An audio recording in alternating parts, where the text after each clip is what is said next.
ओम श्री परमात्मने नमः। नारायणं नमस्कृत्य नरं चैव नरोत्तमं देवीं सरस्वतीं व्यासं ततो जयमुदीरये।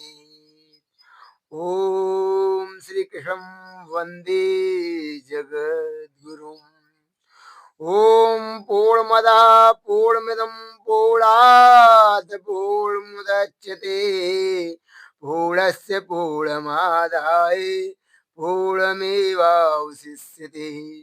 वसुदेवसुतं देवं कंसचाणूरमर्दनं देवकी परमानन्दं कृष्णं वन्दे जगद्गुरुम्। ओम नमो भगवते वासुदेवाय वासुदेवाय हरि वासुदेवाय। ओम नमो भगवते वासुदेवाय वासुदेवाय हरि वासुदेवाय। प्रिय श्रोताओं, धर्म कर्म ज्ञान आलोक चैनल पर आपका हार्दिक स्वागत है। समस्त चराचर जगत में व्याप्त सभी प्राणियों के हृदय में स्थित परमात्मा के अंश रूपी सभी आत्माओं को आलोक का सादर प्रणाम स्वीकार हो। श्रीमद् भगवद गीता की 4 प्रसिद्ध पुस्तकों के नाम क्रमशः इस प्रकार हैं। नंबर 1, श्रीमद् भगवद गीता पदच्छेद, अन्वय और साधारण भाषा टीका से। नंबर 2, श्रीमद् भगवद गीता यथारूप। नंबर 3, श्रीमद् भगवद गीता साधक संजीवनी हिंदी टीका सहित। नंबर 4, श्रीमद् भगवद गीता तत्ववेचनी हिंदी टीका सहित। उपरोक्त चारों ही दिव्य पुस्तकों को एक साथ संकलित करते हुए हमने यहाँ पर प्रत्येक अध्याय के प्रत्येक श्लोक को पदच्छेद, भावार्थ, तात्पर्य, व्याख्या एवं प्रश्नोत्तरी एक साथ सुनाने का प्रयास किया है। प्रस्तुत है अथ प्रथमो अध्याय श्रीमद् भगवद गीता। प्रथम श्लोक। धृतराष्ट्र उवाच। धर्मक्षेत्रे कुरुक्षेत्रे संवेतायुयुत्सवा मामका पांडवाश्चैव किं कुर्वत संजय। पदच्छेदा। धर्मक्षेत्रे कुरुक्षेत्रे संवेतः युयुत्सवा मामका पांडवाचाएव किम अकुर्वत संजय। संजय, हे संजय, धर्म क्षेत्र धर्म भूमि में, कुरुक्षेत्र में, संवेता इकट्ठे हुए, युत्सवा युद्ध की इच्छा वाले, मामका मेरे, च और पांडु के पुत्रों ने एव भी किम क्या अकुर्वत किया। भावार्थ। धृतराष्ट्र बोले, हे संजय, धर्म भूमि कुरुक्षेत्र में एकत्रित हुए युद्ध की इच्छा वाले मेरे और पांडु के पुत्रों ने क्या किया। अब प्रस्तुत है श्रीमद् भगवद गीता यथारूप के अनुसार तात्पर्य। भगवद गीता एक बहुपठित आस्तिक विज्ञान है जो गीता महात्म्य सार रूप में दिया हुआ है। इसमें उल्लेख है कि मनुष्य को चाहिए कि वह श्री कृष्ण के भक्त की सहायता से संवीक्षण करते हुए भगवद गीता का अध्ययन करे और स्वार्थ प्रेरित व्याख्याओं के बिना उसे समझाने का प्रयास करे, बिना उसे समझने का ही प्रयास करे। अर्जुन ने जिस प्रकार से साक्षात भगवान कृष्ण से गीता सुनी और उसका उपदेश ग्रहण किया, इस प्रकार की स्पष्ट अनुभूति का उदाहरण भगवद गीता में ही है। यदि उसी गुरु परंपरा से निजी स्वार्थ से प्रेरित हुए बिना किसी को भगवद गीता समझने का सौभाग्य प्राप्त हो तो वह समस्त वैदिक ज्ञान तथा विश्व के समस्त शास्त्रों के अध्ययन को पीछे छोड़ देता है। पाठक को भगवद गीता में न केवल अन्य शास्त्रों की सारी बातें मिलेंगी, अपितु ऐसी बातें भी मिलेंगी जो अन्यत्र कहीं उपलब्ध नहीं है। यही गीता का विशिष्ट मानदंड है। स्वयं भगवान श्री कृष्ण द्वारा साक्षात उच्चारित होने के कारण यह पूर्ण आस्तिक विज्ञान है। महाभारत में वर्णित धृतराष्ट्र तथा संजय की वार्ताएं इस महान दर्शन के मूल सिद्धांत का कार्य करती हैं। माना जाता है कि इस दर्शन की प्रस्तुति कुरुक्षेत्र के युद्ध स्थल में हुई, जो वैदिक युग से पवित्र तीर्थ स्थल रहा है। इसका प्रवचन भगवान द्वारा मानव जात के पथ प्रदर्शन हेतु तब किया गया जब वे इस लोक में स्वयं उपस्थित थे। धर्म क्षेत्र शब्द सार्थक है, क्योंकि कुरुक्षेत्र के युद्ध स्थल में अर्जुन के पक्ष में श्री भगवान स्वयं उपस्थित थे। कौरवों का पिता धृतराष्ट्र अपने पुत्रों की विजय की संभावना के विषय में अत्यधिक संदिग्ध था। अतः इसी संदेह के कारण उसने अपने सचिव से पूछा। उन्होंने क्या किया? वह आश्वस्त था कि उसके पुत्र तथा उसके छोटे भाई पांडु के पुत्र कुरुक्षेत्र की युद्ध भूमि में निर्णयात्मक संग्राम के लिए एकत्र हुए हैं। फिर भी उसकी जिज्ञासा सार्थक है। वह नहीं चाहता था कि भाइयों में कोई समझौता हो, अतः वह युद्ध भूमि में अपने पुत्रों की नियति, भाग्य, भावी के विषय में आश्वस्त होना चाह रहा था। क्योंकि इस युद्ध क्षेत्र को कुरुक्षेत्र में लड़ा जाना था, जिसका उल्लेख वेदों में स्वर्ग के निवासियों के लिए भी तीर्थ स्थल के रूप में हुआ है।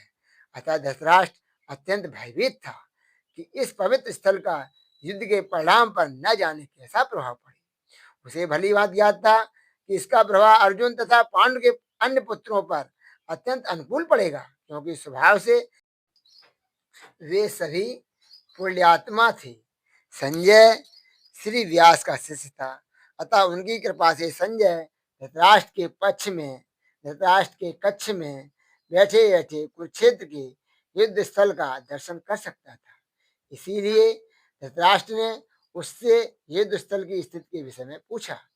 पांडव तथा धृतराष्ट्र के पुत्र दोनों ही एक वंश से संबंधित हैं, किंतु यहाँ पर धृतराष्ट्र के वाक्य में उसके मनोभाव प्रकट होते हैं। उसने जानबूझकर अपने पुत्रों को कुरु कहा और पांडु के पुत्रों को वंश के उत्तराधिकार से विलग कर दिया। इस तरह पांडु के पुत्रों अर्थात अपने भतीजों के साथ धृतराष्ट्र की विशिष्ट मना स्थिति समझी जा सकती है। इस प्रकार धान के खेत से अवांछित पौधों को उखाड़ दिया जाता है, उसी प्रकार इस कथा के आरंभ से ही ऐसी आशा की जाती है कि जहाँ धर्म के पिता श्री कृष्ण उपस्थित हों, वहाँ कुरुक्षेत्र रूपी खेत में दुर्योधन आज धृतराष्ट्र के पुत्र रूपी अवांछित पौधों को समूल नष्ट करके युधिष्ठिर नितांत धार्मिक पुरुषों की स्थापना की जाएगी। यहाँ धर्म क्षेत्र तथा कुरुक्षेत्र शब्दों की उसकी ऐतिहासिक तथा वैदिक महत्ता की अतिरिक्त यही सार्थकता है। अब प्रस्तुत है श्रीमद् भगवद गीता साधक संजीवनी हिंदी टीका सहित के अनुसार व्याख्या। धर्म क्षेत्रे कुरुक्षेत्रे, कुरुक्षेत्र में देवताओं ने यज्ञ किया था। राजा कुरु ने भी यहाँ तपस्या की थी। यज्ञादि धर्ममय कार्य होने से तथा राजा गुरु की तपस्या भूमि होने से इसको धर्म भूमि कुरुक्षेत्र कहा गया है।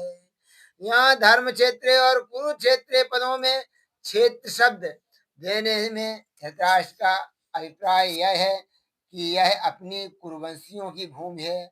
यह केवल लड़ाई की भूमि ही नहीं है, प्रत्युत तीर्थ भूमि भी है, जिसमें प्राणी जीते जी पवित्र कर्म करके अपना कल्याण कर सकते हैं।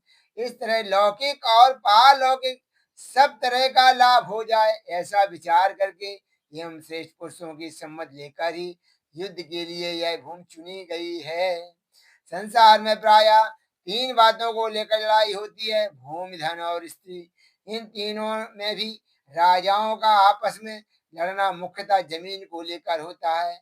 यहाँ कुरुक्षेत्र पद देने का तात्पर्य भी जमीन को लेकर लड़ने में है।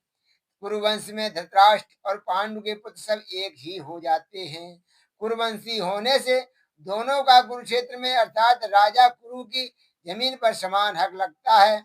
इसलिए कौरवों द्वारा पांडवों को उनकी जमीन न देने के कारण दोनों जमीन के लिए लड़ाई करने आए हुए हैं। यद्यप अपनी भूमि होने के कारण दोनों के लिए कुरुक्षेत्र पद देना युक्त संगत न्याय संगत तथा हमारी सनातन वैदिक संस्कृति ऐसी विलक्षण है कि कोई भी कार्य करना होता है तो वह धर्म को सामने रखकर ही होता है। युद्ध जैसा कार्य भी धर्म भूमि तीर्थ भूमि में ही करते हैं, जिससे युद्ध में मरने वालों का उद्धार हो जाए, कल्याण हो जाए। अतः यहाँ कुरुक्षेत्र के साथ धर्म क्षेत्र पद आया है। यहाँ आरंभ में धर्म पद से एक और बात भी मालूम होती है। अगर आरंभ के धर्म पद में से धर लिया जाए और 18वें अध्याय के अंतिम श्लोक के मम पद में से मां लिया जाए तो धर्म शब्द बन जाता है।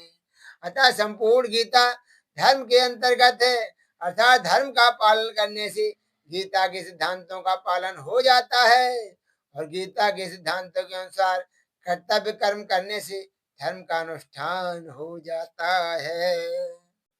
इस धर्म क्षेत्र कुरुक्षेत्र पदों से सभी मनुष्यों को यह समझ लेना चाहिए, शिक्षा लेनी चाहिए कि कोई भी काम करना हो तो वह धर्म को सामने रखकर ही करना चाहिए। प्रत्येक कार्य सबके हित की दृष्टि से ही करना चाहिए, केवल अपने सुख आराम की दृष्टि से नहीं। और कर्तव्य के विषय में शास्त्र को सामने रखना चाहिए। गीता 16वें अध्याय का 24वां श्लोक, समवेतायोत्सवा, राजाओं के द्वारा बार बार संधि का प्रस्ताव रखने पर भी दुर्योधन ने संधि करना स्वीकार नहीं किया। इतना ही नहीं, भगवान श्री कृष्ण के कहने पर भी मेरे पुत्र धन ने स्पष्ट कह दिया कि बिना युद्ध के मैं तीखी सुई की नोक जितनी जमीन भी पांडवों को नहीं दूंगा। तब मजबूर होकर पांडवों ने भी युद्ध करना स्वीकार किया। इस प्रकार मेरे पुत्र और पांडव पुत्र दोनों ही सेनाओं के साथ युद्ध की इच्छा से इकट्ठे हुए हैं। दोनों सेनाओं में युद्ध की इच्छा रहने पर भी दुर्योधन में युद्ध की इच्छा विशेष रूप से थी। उसका मुख्य उद्देश्य राज प्राप्ति का ही था। वह राज प्राप्ति धर्म से हो चाहे अधर्म से, न्याय से हो चाहे अन्याय से, विपरीत से हो चाहे निषिद्ध रीत से, किसी भी तरह से हमें राज मिलना चाहिए, ऐसा उसका भाव था। इसीलिए विशेष रूप से दुर्योधन का पक्ष ही युद्ध अर्थात युद्ध की इच्छा वाला था। पांडवों में धर्म की मुख्यता थी। उनका ऐसा भाव था कि हम चाहे जैसा जीवन निर्वाह कर लेंगे पर अपने धर्म में बाधा नहीं आने देंगे, धर्म के विरुद्ध नहीं चलेंगे। इस बात को लेकर महाराज युधिष्ठिर युद्ध नहीं करना चाहते थे, परंतु जिस माँ की आज्ञा से दुर्योधन ने चारों भाइयों से द्रौपदी से विवाह किया था, उस माँ की आज्ञा होने के कारण ही महाराज युधिष्ठिर को युद्ध में प्रवृत्त हुई थी। अर्थात केवल माँ के आज्ञा पालन रूप धर्म से ही युधिष्ठिर युद्ध की इच्छा वाले हुए हैं। तात्पर्य है कि दुर्योधन आए तो राज्य को लेकर ही युद्ध से, पर पांडव धर्म को लेकर ही युद्ध से बने थे। माम का पांडवाश्चैव, पांडव धृतराष्ट्र को अपने पिता के बड़े भाई होने से पिता के समान समझते थे और उनकी आज्ञा का पालन करते थे। धृतराष्ट्र के द्वारा अनुचित आज्ञा देने पर भी पांडव उचित अनुचित विचार न करके उनकी आज्ञा का पालन करते थे। अतः यहाँ मामका पद के अंतर्गत कौरव और पांडव दोनों आ जाते हैं। फिर भी पांडवा पद अलग देने का तात्पर्य है कि धृतराष्ट्र का अपने पुत्रों में तथा पांडु पुत्रों में समान भाव नहीं था, उनमें पक्षपात था। अपने पुत्रों के प्रति मोह था। वे दुर्योधन आदि को तो अपना मानते थे पर पांडवों को अपना नहीं मानते थे। इस कारण उन्होंने अपने पुत्रों के लिए मामका और पांडव पुत्रों के लिए पांडवा पद का प्रयोग किया है, क्योंकि जो भाव भीतर होते हैं वे ही प्रायः वाणी से बाहर निकलते हैं। इस द्वैधी भाव के कारण ही धृतराष्ट्र को अपने कुल के संहार का दुख भोगना पड़ा। इसमें मनुष्य मात्र को यह शिक्षा लेनी चाहिए कि वह अपने घरों में, मोहल्लों में, गांवों में, प्रांतों में, देशों में, संप्रदायों में द्वैधी भाव अर्थात ये अपने हैं ये दूसरे हैं ऐसा भाव न रखें। कारण कि द्वैधी भाव से आपस में प्रेम स्नेह नहीं होता, प्रत्युत कलह होती है। यहाँ पांडवा पद के साथ एव पद देने का तात्पर्य है कि पांडव तो बड़ी धर्मात्मा हैं, अतः उन्हें युद्ध नहीं करना चाहिए था, परंतु वे भी युद्ध के लिए रणभूमि में आ गए। तो वहां आकर उन्होंने क्या किया? मामका और पांडवा, इनमें से पहले मामका पद का उत्तर संजय आगे के दूसरे श्लोक से 13वें श्लोक तक देंगे कि आपके पुत्र दुर्योधन ने पांडवों की सेना को देखकर द्रोणाचार्य के मन में पांडवों के प्रति द्वेष भाव पैदा करने के लिए उनके पास जाकर पांडवों के मुख्य मुख्य सेनापतियों के नाम लिए। उसके बाद दुर्योधन ने अपनी सेना के मुख्य मुख्य योद्धाओं के नाम लेकर उनके रण कौशल आदि की प्रशंसा की। दुर्योधन को प्रसन्न करने के लिए भीष्म ने जोर से शंख बजाया। उसको सुनकर कौरव सेना में शंख आदि बाजी बज उठे। फिर 14वें श्लोक से 19वें श्लोक तक पांडवा पद का उत्तर देंगे कि रथ में बैठे हुए पांडव पक्षी भगवान श्री कृष्ण ने शंख बजाया। उसके बाद अर्जुन, भीम, युधिष्ठिर, नकुल, सहदेव आदि ने अपने अपने शंख बजाए, जिससे दुर्योधन की सेना का हृदय दहल गया। उसके बाद भी संजय पांडवों की बात कहते कहते 20वें श्लोक से श्री कृष्ण और अर्जुन के संवाद का प्रसंग आरंभ कर देंगे। किम कुर्बत, किम शब्द के 3 अर्थ होते हैं: विकल्प, निंदा, आक्षेप और प्रश्न। युद्ध हुआ कि नहीं, इस तरह का विकल्प तो यहाँ लिया नहीं जा सकता, क्योंकि इस दिन तक युद्ध हो चुका है और भीष्म जी को रथ से गिरा देने के बाद संजय हस्तिनापुर आकर धृतराष्ट्र को वहां की घटना सुना रहे हैं। मेरे और पांडु के पुत्रों ने यह क्या किया जो कि युद्ध कर बैठे? उनको युद्ध नहीं करना चाहिए था। ऐसी निंदा या आक्षेप भी यहाँ नहीं ले सकता, क्योंकि युद्ध तो चल ही रहा था और धृतराष्ट्र के भीतर भी आक्षेप पूर्वक पूछने का भाव नहीं था। यहाँ किम शब्द का अर्थ प्रश्न लेना ही ठीक बैठता है। धृतराष्ट्र संजय से भिन्न भिन्न प्रकार की छोटी बड़ी सब घटनाओं की अनुक्रम से विस्तार पूर्वक ठीक ठीक जानने के लिए ही प्रश्न कर रहे हैं। यहाँ एक बात और समझनी चाहिए, माता कुंती बड़ी सहिष्णु थी। कष्ट से बचकर सुख आराम राज आज चाहना, यह बात उसमें नहीं थी।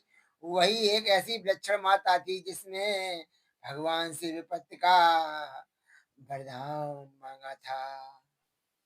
उसमें सुख लोलुपता नहीं थी, परंतु उसके मन में 2 बातों को लेकर बड़ा दुख था।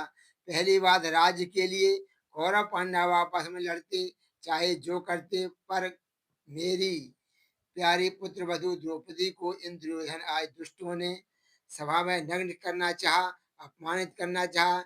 ऐसी घृणित चेष्टा करना मनुष्यता नहीं है। यह बात माता कुंती को बहुत बुरी लगी। दूसरी बात, भगवान श्री कृष्ण पांडवों की ओर से संधि का प्रस्ताव लेकर हस्तिनापुर आए तो दुर्योधन, दुशासन, कर्ण, शकुनी आदि ने भगवान को पकड़कर कैद करना चाहा। इस बात को सुनकर कुंती के मन में यह विचार हुआ कि अब इन दुष्टों को जल्दी ही खत्म करना चाहिए, कारण कि इनके जीते रहने से इनके पाप बढ़ते ही चले जाएंगे, जिससे इनका बहुत नुकसान होगा। इन्हीं 2 कारणों से माता कुंती ने पांडवों को युद्ध के लिए आज्ञा दी थी। यद्यपि कौरव शब्द के अंतर्गत धृतराष्ट्र के पुत्र दुर्योधन आदि और पांडु के पुत्र युधिष्ठिर आदि सभी आ जाते हैं, तथापि इस श्लोक में धृतराष्ट्र ने युधिष्ठिर आदि के लिए पांडव शब्द का प्रयोग किया है, अतः व्याख्या में कौरव शब्द दुर्योधन आदि के लिए ही दिया गया है। नंबर 2, धृतराष्ट्र के मन में द्वैधी भाव था कि दुर्योधन आदि मेरे पुत्र हैं और युधिष्ठिर आदि मेरे पुत्र नहीं है, प्रत्युत पांडु के पुत्र हैं। इस भाव के कारण दुर्योधन का भीम को विष खिलाकर जल में फेंक दिए ना, लाक्षागृह में पांडवों को जलाने का प्रयत्न करना, युधिष्ठिर के साथ छल पूर्वक जुआ खेलना, पांडवों का नाश करने के लिए सेना लेकर वन में जाना आदि कार्यों के करने में दुर्योधन को धृतराष्ट्र ने कभी मना नहीं किया, कारण कि उनके भीतर यही भाव था कि अगर किसी तरह पांडवों का नाश हो जाए तो मेरे बेटों का राज सुरक्षित रहेगा। यहाँ आई मामका और पांडवा का अलग अलग वर्णन करने की दृष्टि से ही संजय के वचनों में दुर्योधन और पांडव शब्द प्रयुक्त हुए हैं। परिशिष्ट भाव, मेरे पुत्र मामका और पांडुपुत्र पांडवा, इस मतभेद से ही राग द्वेष पैदा हुए, जिससे लड़ाई हुई, हलचल हुई। धृतराष्ट्र के भीतर पैदा हुए राग द्वेष का फल यह हुआ कि 100 के 100 कौरव मारे गए, पर पांडव एक भी नहीं मारा गया। जैसे दही बिलोते हैं तो उसमें हलचल पैदा होती है जिससे मक्खन निकलता है, ऐसे ही मामका और पांडवा के भेद से पैदा हुई हलचल से अर्जुन के मन में कल्याण की अभिलाषा जागृत हुई, जिससे भगवत गीता रूपी मक्खन निकला। तात्पर्य यह हुआ कि धृतराष्ट्र के मन में होने वाली हलचल से लड़ाई पैदा हुई और अर्जुन के मन में होने वाली हलचल से गीता प्रकट हुई। श्रीमद् भगवद गीता तत्ववेचनी हिंदी टीका सहित के अनुसार प्रश्नोत्तरी। प्रश्न, कुरुक्षेत्र किस स्थान का नाम है और उसे धर्म क्षेत्र क्यों कहा जाता है? उत्तर, महाभारत वन पर्व के 83 में अध्याय में और शल्य पर्व के 53 में अध्याय में कुरुक्षेत्र के महात्म का विशेष वर्णन मिलता है। वहाँ इसे सस्ती नदी के दक्षिण भाग और दसवती नदी के उत्तर भाग के मध्य में बतलाया है। कहते हैं कि इसकी लंबाई चौड़ाई 5-5 योजन थी। यह स्थान अंबाले से दक्षिण और दिल्ली से उत्तर की ओर है। इस समय भी कुरुक्षेत्र नामक स्थान वहीं है। इसका एक नाम समंतपश्चक भी है। शतपथ ब्रह्मणादि शास्त्रों में कहा है कि यहाँ अग्नि, इंद्र, ब्रह्मा आदि देवताओं ने तप किया था। राजा कुरु ने भी यहाँ बड़ी तपस्या की थी तथा यहाँ मरने वालों को उत्तम गति प्राप्त होती है। इसके अतिरिक्त और भी कई बातें हैं जिनके कारण उसे धर्म क्षेत्र या पुण्य क्षेत्र कहा जाता है। प्रश्न, धृतराष्ट्र ने माम का पद का प्रयोग किनके लिए किया और पांडवा का किनके लिए, और उनके साथ समवेता और योत्सवा विशेषण लगाकर जो किम अकुर्वत कहा है उसका क्या तात्पर्य है? उत्तर, माम का पद का प्रयोग धृतराष्ट्र ने निज पक्ष के समस्त योद्धाओं से अपने दुर्योधन आज 101 पुत्रों के लिए किया और पांडवा पद का युधिष्ठिर पक्ष के सब योद्धाओं से युधिष्ठिराज पांचों भाइयों के लिए समवेता और युत्सवा विशेषण देकर और किम अकुर्वत कहकर धृतराष्ट्र ने गत 10 दिनों के भीषण युद्ध का पूरा विवरण जानना चाहा कि युद्ध के लिए एकत्रित इन सब लोगों ने युद्ध का प्रारंभ कैसे किया, कौन किससे कैसे भिड़े और किसके द्वारा कौन किस प्रकार और कब मारे गए आदि भेद पितामह के गिरने तक भीषण युद्ध का समाचार धृतराष्ट्र सुन ही चुके हैं। इसलिए उनके प्रश्न का यह तात्पर्य नहीं हो सकता कि उन्हें अभी युद्ध की कुछ भी खबर नहीं है और वे यह जानना चाहते हैं कि क्या धर्म क्षेत्र के प्रभाव से मेरे पुत्रों की बुद्धि सुधर गई और उन्होंने पांडवों का स्वत्व देकर युद्ध नहीं किया, अथवा क्या धर्मराज युधिष्ठिर ही धर्म क्षेत्र के प्रभाव से प्रभावित होकर युद्ध से निवृत्त हो गए, या अब तक दोनों सेनाएं खड़ी ही हैं, युद्ध हुआ ही नहीं, और युद्ध हुआ तो उसका क्या परिणाम हुआ इत्यादि। अंत में प्रस्तुत है निष्कर्ष। अज्ञान रूपी धृतराष्ट्र और संयम रूपी संजय अज्ञान मन के अंतराल में रहता है। अज्ञान से आवृत मन धृतराष्ट्र जन्मांध है, किंतु संयम रूपी संजय के माध्यम से वह देखता है, सुनता है और समझता है कि परमात्मा ही सत्य है। फिर भी जब तक इससे उत्पन्न मोह रूपी दुर्योधन जीवित है उसकी दृष्टि सदैव कौरवों पर ही रहती है, अर्थात विकारों पर ही रहती है। शरीर एक क्षेत्र है। जब हृदय देश में दैवी संपत्ति का बाहुल्य होता है तो यह शरीर धर्म क्षेत्र बन जाता है, और जब इसमें आसुरी संपत्ति का बाहुल्य होता है तो यह शरीर कुरुक्षेत्र बन जाता है। कुरु अर्थात करु, यह शब्द आदेशात्मक है। श्री कृष्ण कहते हैं प्रकृति से उत्पन्न तीनों गुणों द्वारा परवश होकर मनुष्य कर्म करता है, वह क्षण मात्र भी कर्म किए बिना नहीं रह सकता। गुण से करा ही लेते हैं, सो जाने पर भी कर्म बंद नहीं होता है। वह स्वस्थ शरीर की आवश्यक खुराक मात्र है। तीनों गुण मनुष्य को देवता से कीट पर्यंत शरीरों में ही मानते हैं। जब तक प्रकृति और प्रकृति से उत्पन्न गुण जीवित हैं, तब तक कुरु लगा रहेगा। अतः जन्म मृत्यु वाला क्षेत्र, विकारों वाला क्षेत्र कुरुक्षेत्र है, और परम धर्म परमात्मा में प्रवेश दिलाने वाला पूर्णमयी प्रवृत्तियों पांडवों का धर्म क्षेत्र है। पुरातत्वविद अनेकानेक स्थलों पर कुरुक्षेत्र की शोध में लगे हैं, परंतु गीताकार अर्थात गीता को गाने वाले भगवान श्री कृष्ण ने स्वयं बताया है कि जिस क्षेत्र में यह युद्ध हुआ है वह कहाँ है। गीता अध्याय 13 श्लोक के अनुसार इदं शरीरम कौन्ते क्षेत्रमित्या विधीयते, अर्थात हे अर्जुन, शरीर ही क्षेत्र है और इसको जो जानता है, इसका पार पा लेता है, वह क्षेत्रज्ञ है। आगे उन्होंने क्षेत्र का विस्तार बताया है, जिसमें 10 इंद्रियां, मन, बुद्धि, अहंकार, पांचों विकार और तीनों गुणों का वर्णन है। शरीर ही क्षेत्र है, एक अखाड़ा है। इसमें लड़ने वाली दो प्रवृत्तियां हैं। नंबर 1 देवी संपदा, अर्थात पांडु की संतान है पांडव, सजातीय प्रवृत्तियां। नंबर 2 आसुरी संपदा, अर्थात धृतराष्ट्र की संतान है कौरव, विजातीय प्रवृत्तियां।